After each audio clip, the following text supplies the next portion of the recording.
आणि पुढची बातमी आहे पालघरमधनं नशेची औषधं बनवणाऱ्या कंपन्यांचा सुळसुळाट सध्या पालघरमध्ये झालेला पाहायला मिळतोय। तारापूर MIDC मध्ये फार्मा कंपनीसारख्या अनेक कंपन्या नशेची औषधं तयार करत असल्याचं आता समोर आलंय। अशा कंपन्यांचे सगळे व्यवहार तपासावेत तसंच दोषींवर कठोर कारवाई करावी अशी मागणी पालघर जिल्हा अंमली पदार्थ विरोधी संघर्ष समितीचे अध्यक्ष प्रभाकर राऊळ यांनी केली। त्यांच्यासोबत संवाद साधलाय आमचे प्रतिनिधी मनोज सातवी यांनी।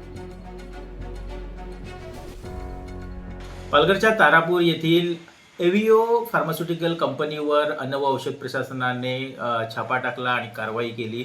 त्यानंतर या ठिकाणी जे औषधातून ज्या पद्धतीने नशेचा बाजार होत होता त्याचा पर्दाफाश झाला आणि या संदर्भात बोलण्यासाठी आपल्या सोबत शिवसेनेचे जिल्हाचे नेते आणि त्याचप्रमाणे अंमली पदार्थ विरोधी संघर्ष समितीचे अध्यक्ष प्रभाकर राऊळजी आहेत। नेमकं त्याचं काय म्हणणं आहे आपण जाणून घेऊया। राहुल सर नमस्कार, NDTV मध्ये आपलं स्वागत आहे।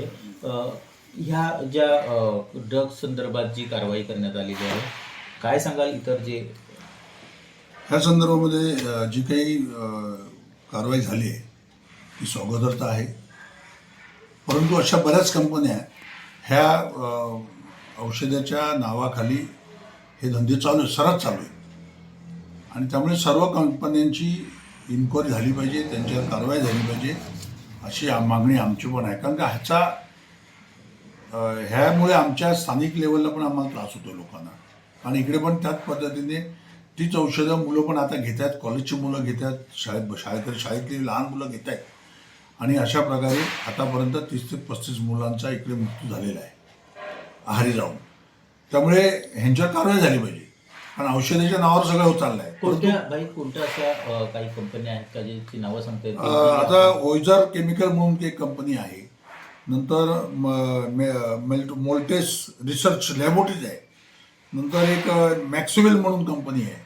अशा 3-4 कंपन्या तर बागायत ड्रग बनवतात, इकडून ड्रगचाच व्यापार चालतो काही ठिकाणी। अशा प्रकारे लोक सांगतात। माझी अशी मागणी आहे, देवेंद्र फडणवीसांना पण मागणी आहे, आमचे उपमुख्यमंत्री एकनाथ शिंदेना माझी मागणी आहे की यांची सखोल चौकशी करा। NDTV मराठीसाठी नावेद शेख सोबत मनोज सातवी, तारापूर, पालघर।